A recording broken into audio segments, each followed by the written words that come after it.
Guido Kroemer believes that one of the most overlooked factors when it comes to all major diseases is time. Time causes aging, creating continuous risk as people become more susceptible to diseases the older they get. Therefore, the most important priority for him in biomedical research is to focus on this parameter. To do this, Kroemer studied mitochondria and cell death in the process of autophagy. He discovered that making mitochondrial membranes more permeable constitutes an important and specific step in programmed cell death. His work has even touched on how these processes can kill cancer cells. Kroemer attended the University of Innsbruck in Austria, earning a master's degree in immunology in 1985. At the same university, he earned a habilitation, which is the highest qualification for academia in most European countries, for pathophysiology in 1990. In 1992, he earned a Ph.D. in molecular biology at Autonomous University in Spain. He has since moved to France to guide the way for more research in this particular area. He has spoken at 350 international conferences and has done many lectures at Gordon conferences, Keystone conferences, and ECDO conferences, just to name a few. He currently is a professor of medicine at the University of Paris Descartes, directing apoptosis, cancer and immunity research, directing the metabolomics and cell biology platforms, and is the deputy director of the Co-Lears Research Centers. He has won many awards and has been a part of many scientific boards as well. When he works and lives in Paris, he participates in fasting by having one meal per day, which usually contains cheese and wine, his favorite. Twice a year, he doesn't eat for 5 days. He was inspired by Gandhi, who fasts for 20 days or more, which at that time, a normal person would experience long-term consequences to their health. However, he does this because in studies that he has done, there have been links between starvation and healthier results. More on this, starvation inhibits the acetyltransferase and activates the deacetylase, which both synergize proteins.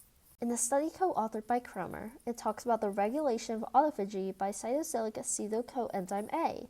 This enzyme, which will be referred to as ACCOA for the rest of the video, is a major enzyme that affects the nutritional status of the interactions of fat, sugar, and protein catabolism. When ACCOA is depleted through starvation, it reduces the acetyltransferase activity and activates the deacetylase. Acetyltransferase causes transcriptions for DNA and can increase the ability of transcription. The acetylase, on the other hand, are transcriptional suppressors that deactivate histones. In this figure shown, they use mass spectrometric metabolic profiling of starved cells and organs that revealed that ACCOA was being reduced when starvation was happening.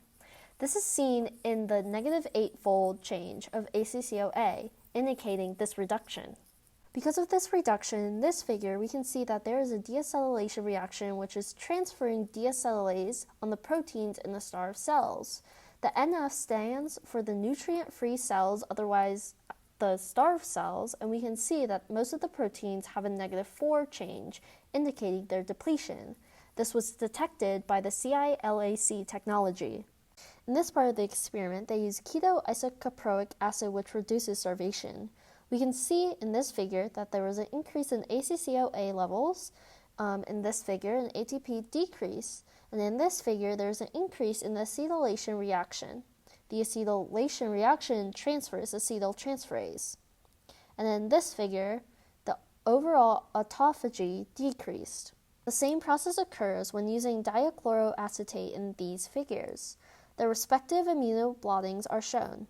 Using these findings, we can link that the inhibition of acetyltransferase and the activation of deacetylase are then therefore to induce autophagy. Autophagy, in simple terms, is a homeostatic process of self-digestion.